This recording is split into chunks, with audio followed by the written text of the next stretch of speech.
ما كنتش حابه ان انا افضل في الصعيد، لان الصعيد عموما بيكبتونا، مش مسموح لك تخرج، مش مسموح لك تعمل اي حاجه. لو اول ما توصلي 13 14 سنه ايا كان الرقم هتتجوزي وخلاص كده، وبعدها لما تتجوزي هتعيشي بقى، ما تعرفيش الشخص اللي هيبقى في حياتك ده هو هيعيشك فعلا العيشه اللي انت محتاجاها ولا لا. انا عايزه اعمل حاجات معينه وعايزه انجح، عايزه اجرب، حتى لو هفشل فانا مش عايزه افضل محبوسه. فقالوا لي ان هما لو انا مشيت، ماما قالت لهم اللي هو احنا مش مسؤولين عنك، بحيث ان انا ارجع عن القرار، فاللي هو لا انا برضه هروح. انت طلعتي من الصعيد على مسؤوليتك، عملتي ايه؟ اول حاجه عملتها ان انا كنت محتاسه، بقيت لوحدي، انا اللي بصرف عليا، انا اللي بحاول اتخطى كل حاجه في حياتي، مفيش حد معايا، بحتاس وما ببقاش عارفه ابات فين. فضلت بتمشى في الشوارع وكده، بدور على مكان، مش لاقي مكان ابقى فيه، وبلف في الباص مثلا او بركب الباص اللي هو الازرق الكبير ده يوديني ويجيبني علشان انام. الفتره دي بدات ادور على سكن وادور على شغل. بدات شغل في الاول هوست وسيلز، بعدين اشتغلت في كافيهات، بس بدات بقى اللي هو اشتغل، وقلت له ان انا محتاجه اقبض باليوم عشان اعرف اظبط دنيتي وكده، ورحت اللي هو سكن الطلبه، وبدات بقى انقل من سكن لسكن. بعدها بدات الفلوس تزيد مع الشغل ومع الحاجات، وبدات اشتغل كذا شغلانه في نفس اليوم. فقررت ان انا هقعد لوحدي. بديتها بشقه مفروشه، بس لقيت الدنيا غليت قوي، فقلت ليه ما ابداش انا وافرش الحاجات بالقسط وبتاع. وبدات احوش واحده واحده وكده، وكنت بفرح باي حاجه صغيره بجيبها لنفسي. اما دلوقتي انا جبت الشقه لنفسي، فرشتها كامله لنفسي.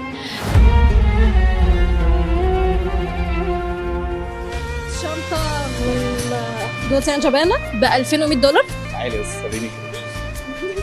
دي ب $2100؟ يس، ثمنها تقريبا 130,000 جنيه مصري. يعني بجد؟ طب ايه المميز في دي يخليها ب $2100؟ اوريجينال. تمام، اوريجينال، ما انا عارف. دولتشي اند جابانا كل حاجات وكده. بس انت ايدك شايف الماتيريال اصلا عامله ازاي؟ جلد عادي جدا. ايه اللي ب $2100 بس؟ معلش. المفروض ده الكارد بتاعها اللي بيثبت ان هي اوريجينال. تمام، معاها كارت $2100 بس معاها كارت.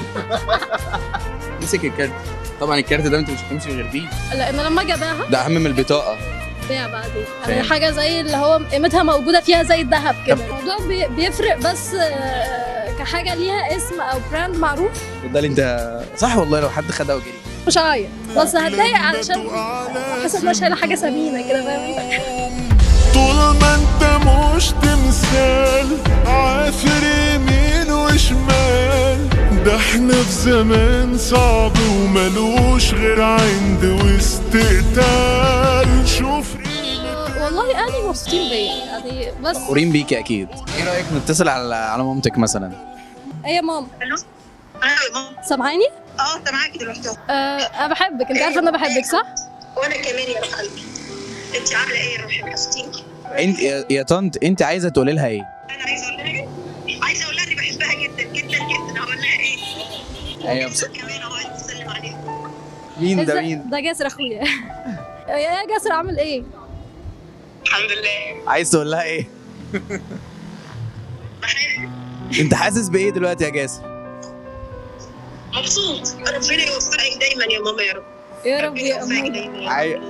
ويعوضك خير ويعوضنا خير كمان باذن الله. عايز اقول لك ان انا اتصلت مخصوص، او احنا اتصلنا مخصوص عشان نقول لك ان احنا فخورين بيها، وان احنا يعني هي بجد نموذج، يعني من احسن النماذج اللي انا شفتها في حياتي. يا رب يخليك، يا رب يخليك. دي شهاده هتنسي بيها. ومريم بجد بجد طول عمرها هي اي نعم بتعباني، بس لا في الاخر بتنجز. بصراحه كان عندي فضول برضو اعرف رايك فيها. فتره كده من 15 سنه كنا بنجري ورا بعض، اللي هو انا عايزه اروح القاهره وهي لا عايزاكي في المنيا، بنجري ورا بعض كده لحد ما خلاص اقنعتهم باللي انا عايزاه وقدرت اثبت نفسي. كان ايه شعورك في الاول خالص؟ في الاول خالص طبعا كنت خايفه عليها جدا جدا. عايزه بنتها في حضنها، مش مهم اي حاجه في الحياه تاني غير ان هي تبقى معايا. ومش سهل ما شاء الله، يعني ربنا يوفقها ان بنت تتحدى ده كله وتعدي بده كله وتوصل ما شاء الله اللي هي عايزاه، او جزء حتى بسيط، وتبقى على مبادئها لسه وكويسه ومحترمه، ومش سهل خالص على فكره. يعني ده مصدر الفخر بحد ذاته على فكره. ربنا يا رب دايما يوفقها ويجعل لها من دعائي لنفسي. هي عارفه كويس انا بعمل ايه، انا اقعد ادعي لها اصلا ايام كده، بقعد ما بعملش حاجه في حياتي غير ان اقعد ادعي لها. وانتي ليهم دايما يا رب ان ربنا يجمع شملهم على خير. يا رب يا أمور. هو نتجمع كلنا لان كل واحده في الفيوم وواحده في دبي وواحده ثانيه في الشارقه ويسعدني ان انا اشوفكم وانا هنا، فاحنا مش بنتجمع خالص. الله يعينك يا طنط. الله. يعني انا بقول لهم انا حوالي 6 سنين ما شفتكوش انتوا الاربعه مع بعض في مكان واحد. يا ربنا يوفقكم يا رب وتتجمعوا كلكم ان شاء الله. اللهم امين، اللهم امين يا رب. ماشي. باي باي يا أمور. هخلص واكلمك. انتوا وحشيني يا غازي. وانت كمان. سلام. برن عليك، برن عليا. حاضر ماشي. باي. انا فخور جدا بيك الصراحه. شكرا شكرا.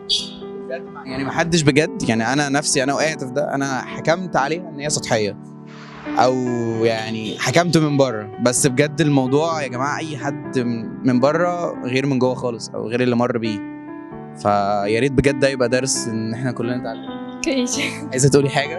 لا تمام. تمام.